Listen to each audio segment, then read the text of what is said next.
അസ്സാം വലൈക്കും വറഹമത്തുള്ള അലഹമുല്ലാ വസ്സലാത്തു വസ്സലാം അല റസൂലില്ലാ വഅല ആലിഹി വസഹാബി അജ്മൈൻ അമ്മാബാദ്. വിശുദ്ധ ഖുർആൻ അള്ളാഹുവിൻ്റെ അടുക്കൽ നിന്നാണ് എന്ന കാര്യത്തിൽ നമുക്ക് ആർക്കും സംശയമില്ല. ആ ഉറപ്പാണ് നമ്മുടെ വിശ്വാസത്തിൻ്റെ അടിത്തറ എന്ന് പറയുന്നത് തന്നെ അതാണല്ലോ. പലപ്പോഴും വിശുദ്ധ ഖുർആൻ പാരായണം ചെയ്ത് പഠിക്കുമ്പോൾ അതിൻ്റെ അർത്ഥം പഠിക്കുമ്പോഴും ചിന്തിച്ച് പഠിക്കുമ്പോഴൊക്കെ അതിനുള്ള ധാരാളം തെളിവുകൾ നമുക്ക് കിട്ടും. അതിലൊരു തെളിവാണ് നമ്മുടെ വിശുദ്ധ ഖുർആനിലെ സൂറത്തു അൽ ഫീൽ, അലം തറ കൈഫ ഫഅല റബ്ബുക ബി അസ്ഹാബിൽ ഫീൽ എന്ന് പറയുന്ന സൂറത്ത്.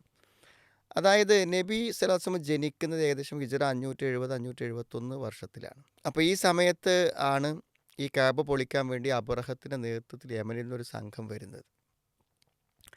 അപ്പോൾ ഇവർ വലിയ ആനപ്പടയുമായിട്ടൊക്കെ വന്നിട്ട് കഅബ പൊളിക്കാൻ വേണ്ടി നിൽക്കുമ്പോൾ മക്കക്കാർ സത്യത്തിൽ എന്ത് ചെയ്തിട്ടില്ല, അവർ ഇതിൻ്റെ ഇടയിൽ തന്നെ ഇവർ വരുന്ന പല സംഘങ്ങളുമായിട്ട് ഇവർ ഏറ്റുമുട്ടിയിട്ടുണ്ട്. അവരൊക്കെ ഇവർക്ക് തോൽപ്പിക്കാൻ പറ്റിയിട്ടുണ്ട്. അപ്പോൾ ഇവരേറ്റൊരു ഏറ്റുമുട്ടൽ അത്ര ആരോഗ്യകരമല്ല എന്ന് മനസ്സിലാക്കുന്നത് കൊണ്ടും, അതേപോലെ തന്നെ കഅബ പൊളിക്കണ ഒരു സന്ദർഭത്തിൽ എന്തും സംഭവിക്കാമല്ലോ. അത് അള്ളാഹുവിൻ്റെ ഒരു ബൈത്ത് എന്നുള്ള നിലക്ക് എന്ത് ചെയ്യാം, അവിടെ എന്തും സംഭവിക്കാം. ഈ വിശ്വാസം അവർക്കുണ്ട്, മക്കൾക്കാർക്കുണ്ട്. അതുകൊണ്ട് അവരൊക്കെ എന്ത് ചോദിച്ചാൽ അവിടെ നിന്ന് പോയി, അവിടെ നിന്ന് അവർ വിട്ടുപോയി, മക്കയിൽ നിന്ന് പുറത്തു പോയി അവർ. അങ്ങനെ ഈ സംഘം വന്നു. പക്ഷെ അവർ കഅബൻ്റെ കുറച്ച് ദൂരെ അവർ തടയപ്പെട്ടു. അവർക്കൊരിക്കലും അങ്ങോട്ട് വരാൻ സാധിച്ചില്ല.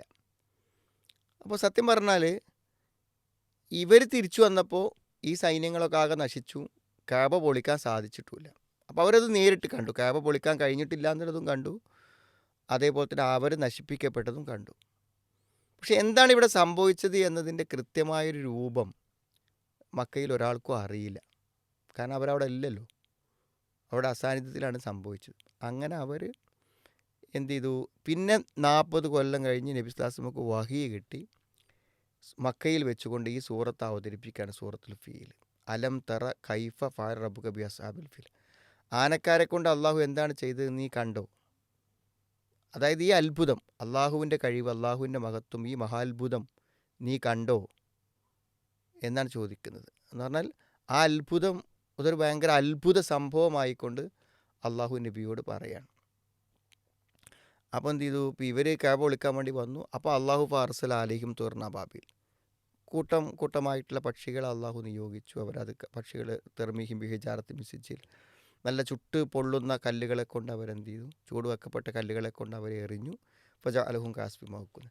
അപ്പോൾ ഈ സംഭവം ഇങ്ങനെയാണ് സംഭവിച്ചത് എന്നുള്ളത് അവർക്ക് മനസ്സിലാവുന്നത് നബിക്ക് വഹിയിലൂടെ അത് കിട്ടിയപ്പോൾ മാത്രമാണ്.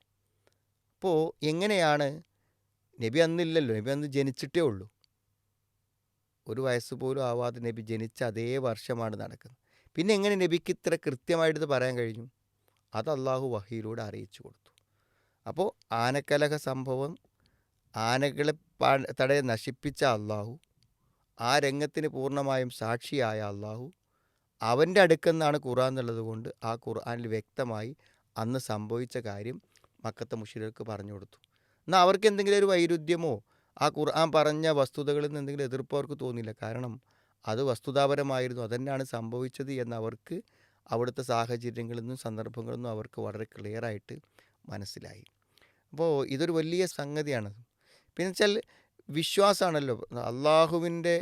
അള്ളാഹുവിൻ്റെ ഒരു പിന്നെ പള്ളിയെ പൊളിക്കാൻ വേണ്ടി വരുന്ന ആളുകളെ അള്ളാഹു തടയും. അവർ വലിയൊരു തന്ത്രമാണ് വിചാരിച്ചത്, ഇതൊക്കെ പൊളിച്ചിട്ട് യമനിൽ അവരുടെ ചർച്ചിലേക്ക് ആളെ കൊണ്ടുപോകുക എന്നുള്ളതാണ്. അള്ളാഹു ഇന്നഹും യക്കീദൂന കൈതം വാക്കീതു കൈത, അള്ളാഹുവിൻ്റെ പിന്നെ തന്ത്രമൊന്നും അതിനേക്കാളും വലിയ തന്ത്രമാണല്ലോ. അപ്പോൾ സ്വാഭാവികമായിട്ട് അള്ളാഹുവിൻ്റെ തന്ത്രമാണ് എന്താണ് അവസാനം വിജയിച്ചത് നമുക്ക് കാണാൻ പറ്റും. അപ്പോൾ നമ്മളെ വിശ്വാസത്തെ ശക്തിപ്പെടുത്തുന്ന, നമ്മുടെ ഈമാനിനെ ബലപ്പെടുത്തുന്ന, വിശുദ്ധ ഖുർആൻ അള്ളാഹുവിനെ നിന്ന് ബോധ്യപ്പെടുത്തുന്ന ധാരാളം സന്ദർഭങ്ങളും ആയത്തുകളും വിശുദ്ധ ഖുർആനിൽ കാണാൻ പറ്റും. ഖുർആൻ വിശദമായി പഠിക്കുകയും ഈ കാര്യങ്ങൾ ബോധ്യപ്പെടുകയും ശരിയായ വിശ്വാസത്തിൽ ജീവിക്കുകയും ചെയ്യാൻ അള്ളാഹു നമുക്ക് എല്ലാവർക്കും തൗഫീഖ് പ്രദാനം ചെയ്യട്ടെ.